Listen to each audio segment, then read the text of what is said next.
Here we are at Raymond Burrell's Blacksmiths, and I've had my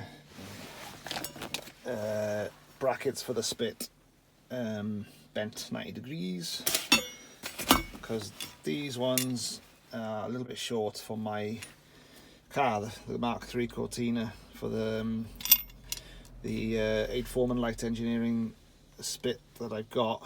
Yeah, it's just the car's quite wide, so these ones are a little bit too, I haven't got quite enough length on them.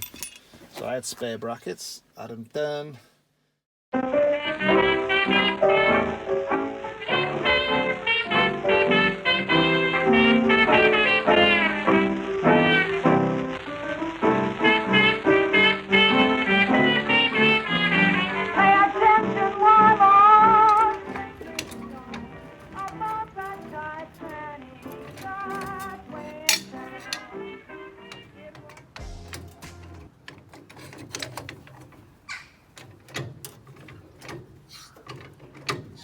Oh, the jack's at max.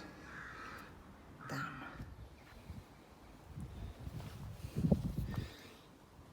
There, it's on. Using the bumper irons. These are very bendy, these ones. Twisting around, but I've had a chat with these guys and they reckon that'll be fine with them both clamped in. The metal's good. So, fingers crossed.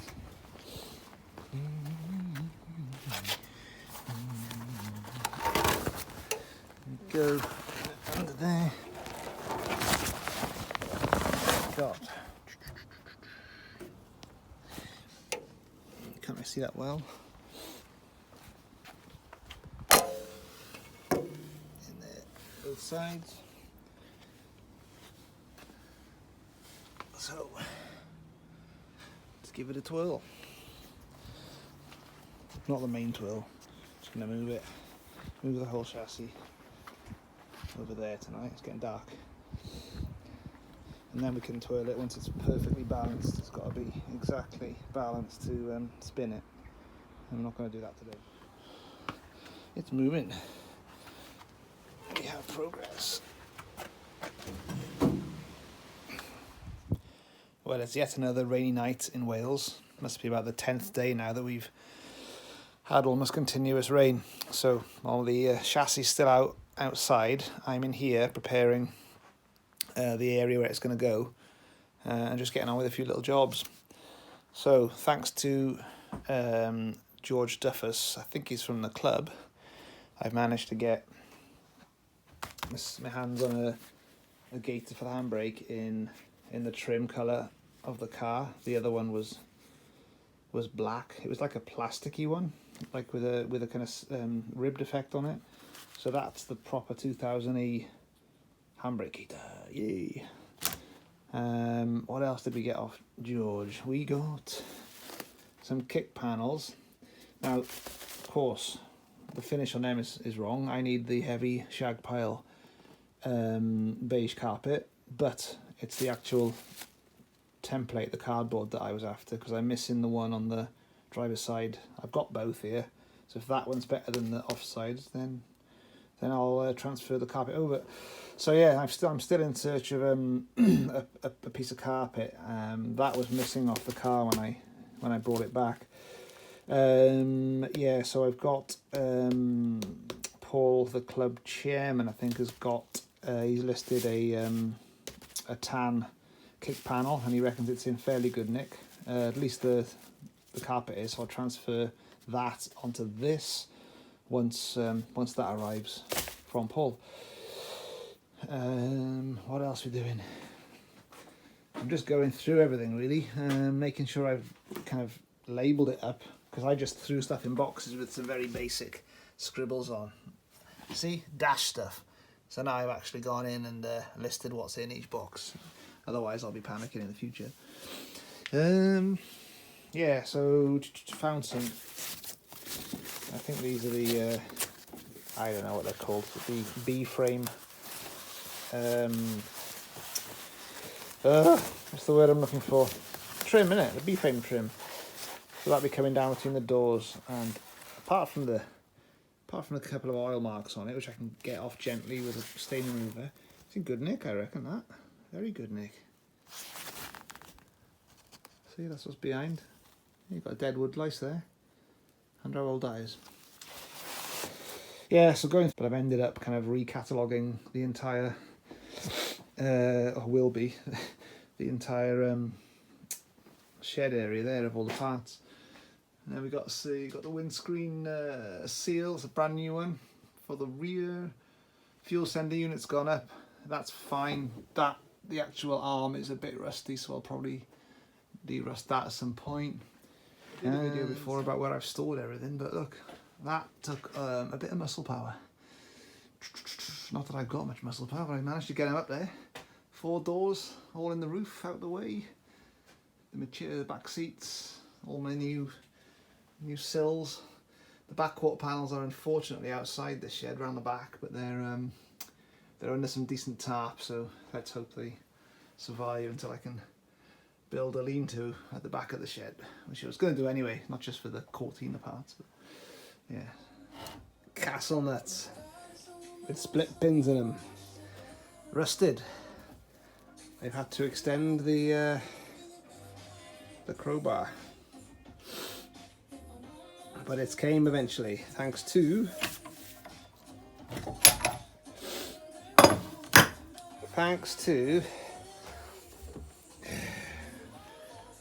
I couldn't get the split pin out, it was completely mashed in there, so Dremel very gently, a lot of plus gas, and believe it or not, bit of this, heat it up a bit, and with amazing patience it finally cracked. So I've got to do another 3 now. Just been cussing why on earth is this one getting tighter as I'm loosening it. Well, of course I was trying to loosen it the same way as the bottom one, which means I was in fact tightening it, and it went another few turns. Anyway, realised the error of my ways, and now I'm loosening it, and it's coming. So for those of you that don't know how to separate a ball joint, which includes me, but I've listened to various people and videos, and this tool is fairly common. You can get this in Alfred's and other places, a couple of places. I think the Cortina Club do one that sits in there and expands, but I could not get hold of that, so I've made a purchase. And now I just need to socket that up, and it will pinch, scissors this area and pull this up from the ball joint if I've got it in the right place. I think I have. Separate the ball joint, and then this should drop down. Will it drop down actually? It'll just get loose. And then I'll do the top one, and then in theory I can, take that bolt out of there, and then this will all come out. That one's already out. And then, okay, let's say we're doing the top one. Once you pop the ball joint, I think you can just pull this off. Then I can take this to the powder coaters. This.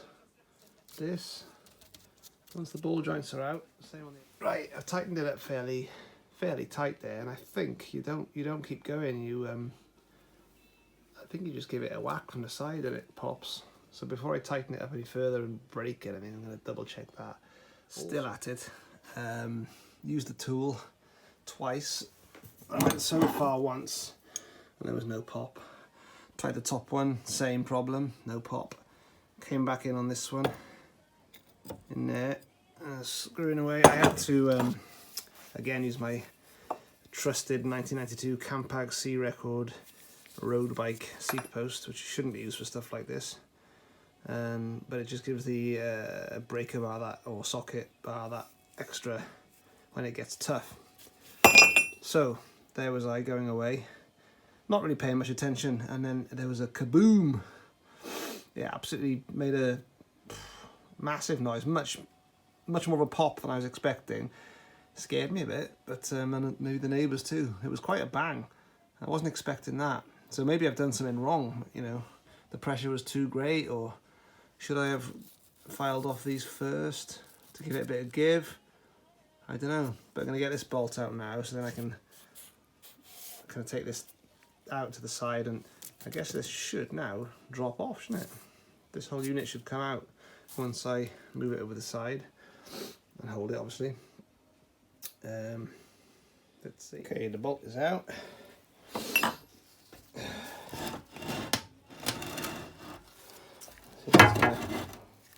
That's loose on that, so let's move some tools out of the way. Doing this one-handed is going to require some safety hip action for myself, otherwise the whole thing might drop on the floor. Is that still a bit tight? Let's see. There we go. Now I have to get a tripod. Can't do this, it's too heavy to do with one hand. Partial success. Obviously it's come out, and here it is. Kind of the whole unit pretty much, and then this should just wiggle down, and there we have it. So it was right. That boom was the right noise. It's just quite disturbing. Scared the living daylight out of me. And I watched Silence of the Lambs the other week. Right, that's what I need. Now I can rivet out, sorry, not rivet out, drill out the rivets, because these are riveted, old ones. These little ball joints are riveted in. Drill these out, and the new ones will be screwed and bolted in, I think. Sorry, nuts and bolted in.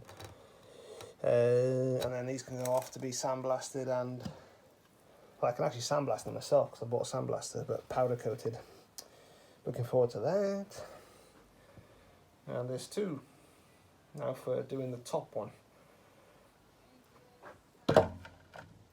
Can I cope with another big pop tonight when this one goes pop?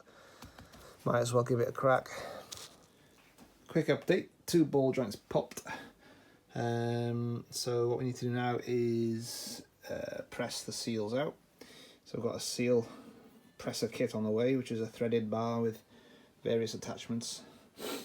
Get the right one to thread it off, and it'll push through. And also ball joints got to come off. I mean, they're not going to keep them. 20 years old, so you know they're not that expensive to change. So Ford used to rivet them on, so I've got to drill that off, or sand it, whatever, and then they'll come off. And then the new ones are definitely bolted, so there's not a problem there. And then this can go off to be powder coated. Other side, just halfway through, got one ball joint left to pop. My god, the first one comes off because it's still, if you can imagine, it's still kind of in there. Is that how it goes? Yeah, roughly like that. First one can't go anywhere, so it just makes a noise, moves a bit, doesn't go anywhere. But then this one, on the last one I was doing this, and because they're so old, they're really tight to get off. So I'm cranking away with the breaker bar, and then you get the hammer and tap this once you've got a decent bite on the thread on the. Let me show you. Oh, the ball joint splitter. So you're kind of in there like that, and you're turning this bit. And then the best way to do it is to actually then not keep going like I did on the first one, which, you know, can break the tool because, you know, could thread it if it's really tough, which it was, but I got away with it.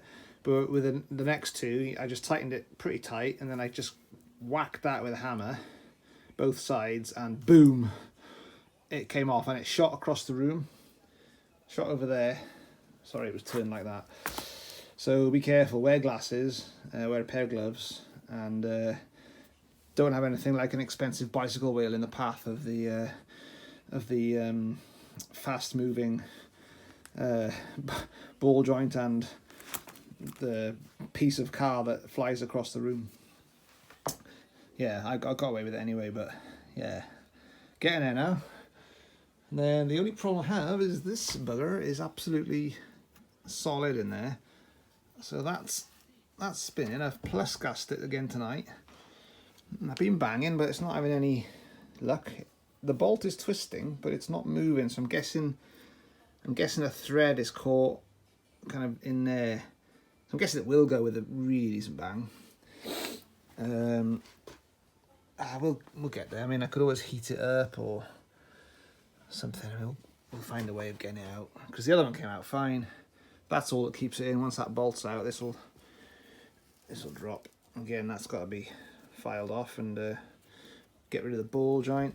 Same on this side, seals to come out. And then this, I think, is ready to go. I mean, I'll probably have to get these little clips off for the brake pipe clips, are they? Or, I don't know, steering fluid, can't remember.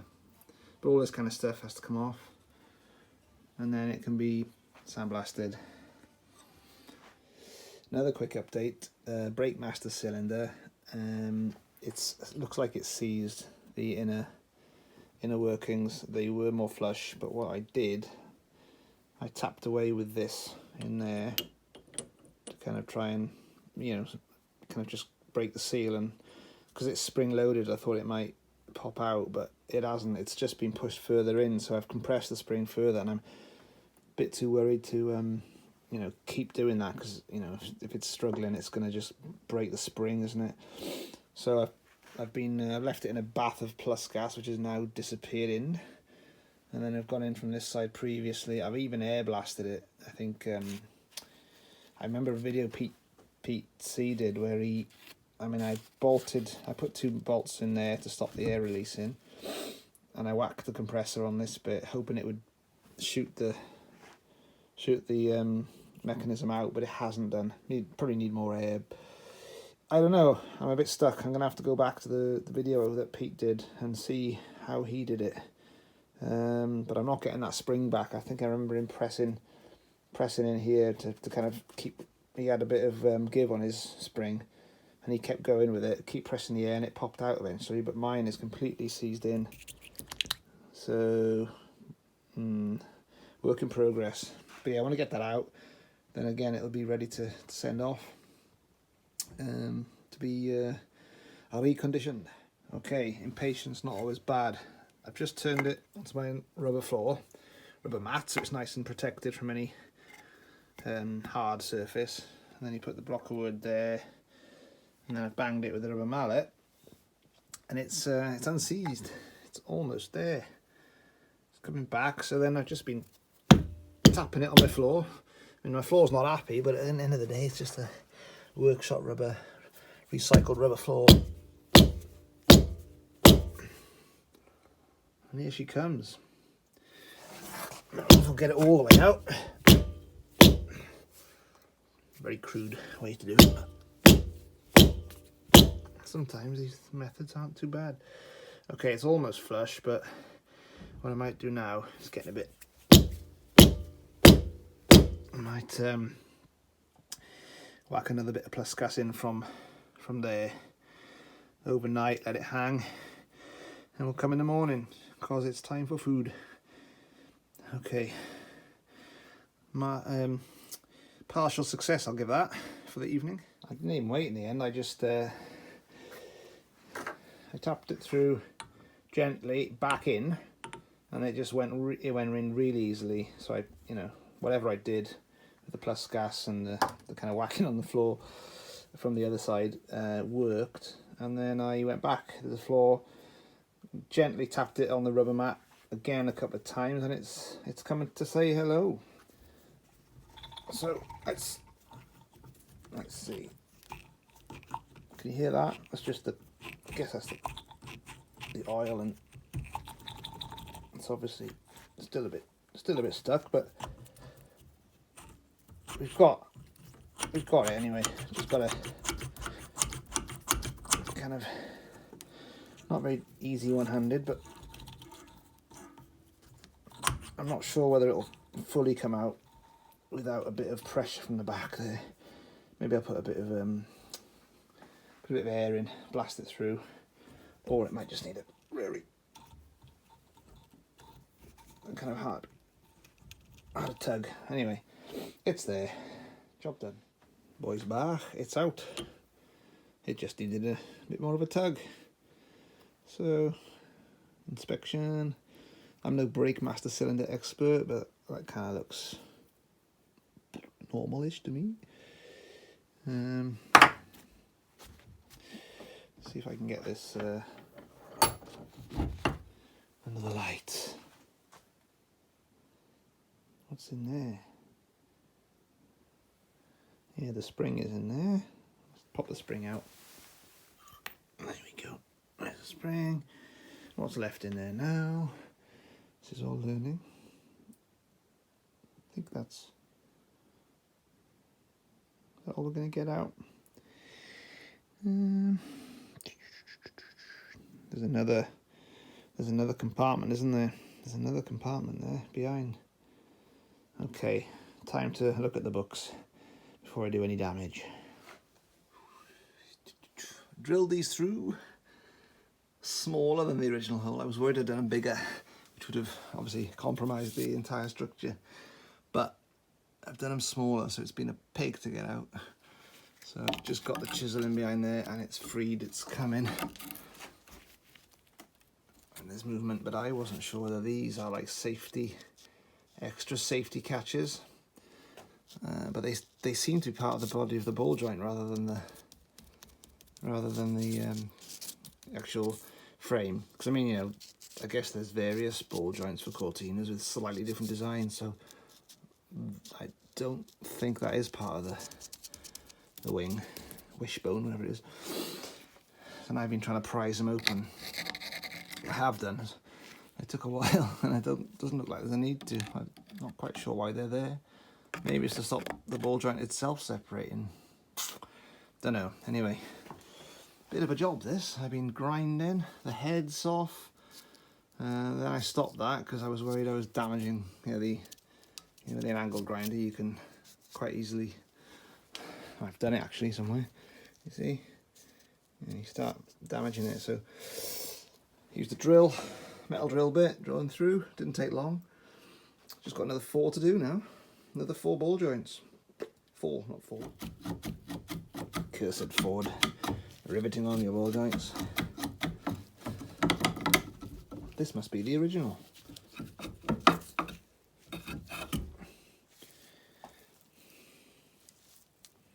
Ta-da! Make money on your ball joints.com. Right, time to press the bushes out. Starting with this wishbone. Ford Cortina 2000E, 1976. Bought myself a bush press removal and fitting kit, albeit they are great for the outer section of the procedure, but none of these are small enough to fit this particular wishbone, which is it's only 2.5 diameter, and the smallest one in there is like 3.6. So I found myself a socket which will do the job. Just touch up against the bush, put your threaded bar through, and fix the nut on the top. That slides on there. This is a bit crude because there should be a smaller part like this. I think I've bought the wrong kit. Nightmare.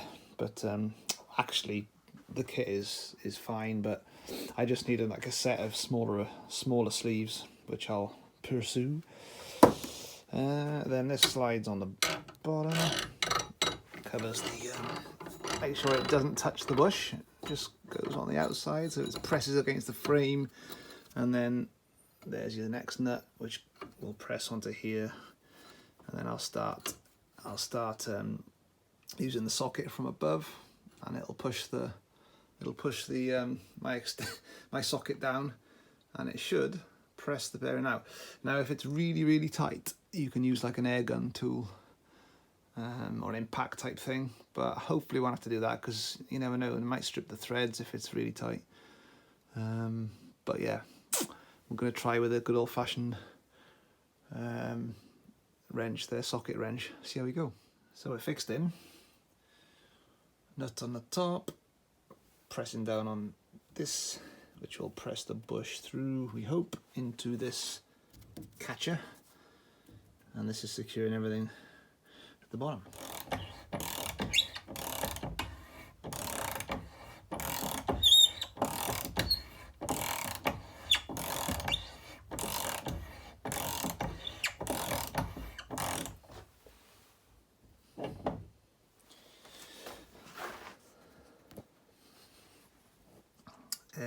You can see now the bush is pressing through. There it is. It's almost out.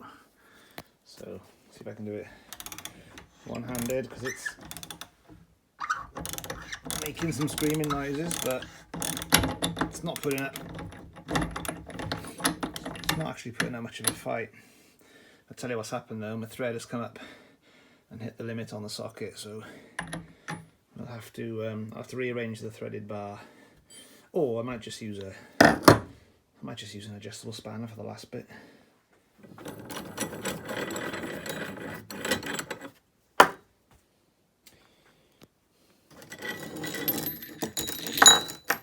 What have we got? There's the bush. There she blows. So stick that with the one I did earlier, just falling on the floor. I'll keep them just for reference when I get the new sets. I might actually label them on the floor again. So we'll give him a bath, just really mucky and horrible.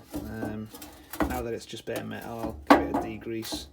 It's dark outside, otherwise I'd power wash it outside with some gunk, but this will do the same job inside, and then it'll be blasted. It's a bit, I mean, not sure you need to clean it before blasting, but I'm sure the blasters will be grateful that it's clean to handle before they get the blaster on it.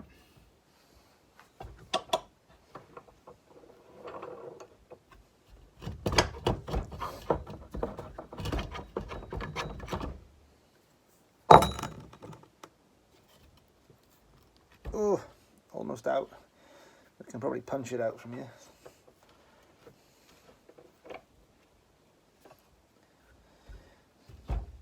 Maybe.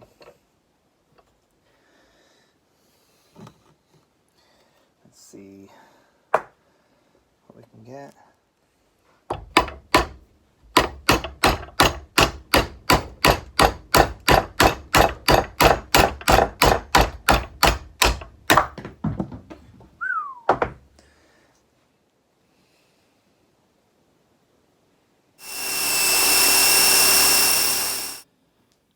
So I've been shopping, got myself a new rear valance.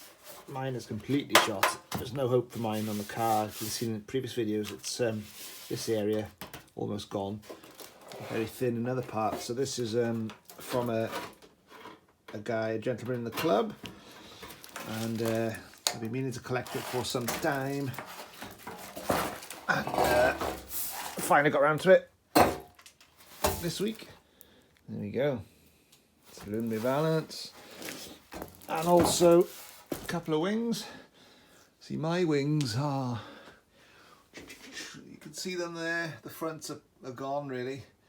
A lot of fabrication will be needed there, or even a kind of a transplant. This particular wing is not in great shape, and it didn't cost much at all. It's obviously had a pretty bad repair done there. The rest of it's okay. The front of it's good. This is what I need. So yeah, I don't know whether to use the whole thing, and I mean, to repair that is going to be easier than to, you know, cut out this and plant it on the old wing. The old wing's fine apart from the front. It's just I guess it was front facing. Where I was storing it was inside, but you know, it was near to the sea, so I'm guessing those old rickety council garages, you know, the sea air just got in and attacked the front of the car, which was nearest the kind of rickety door with the wind blowing through, and the bonnet went as well. Yeah, that's the other wing. Let's just put the red one down a minute. Inside the red one, not too bad. And this green one,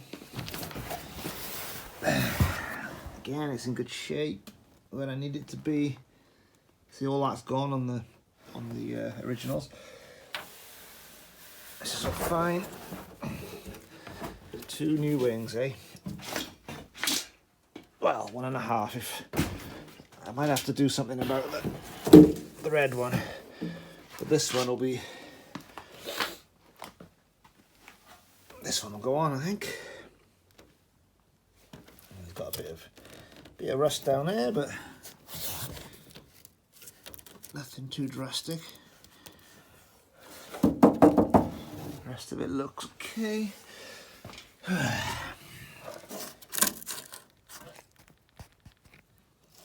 Yeah, looks alright really. That can be, all this will come off of course, and then it'll be sanded back and redone. What else did I get? I got some of these, which I thought were in the sills to start with. Of course they're not. They are the you guys will know what they are. They sit on top of the engine bay on either side. What are they called? Runners, yeah, wing runners, I guess.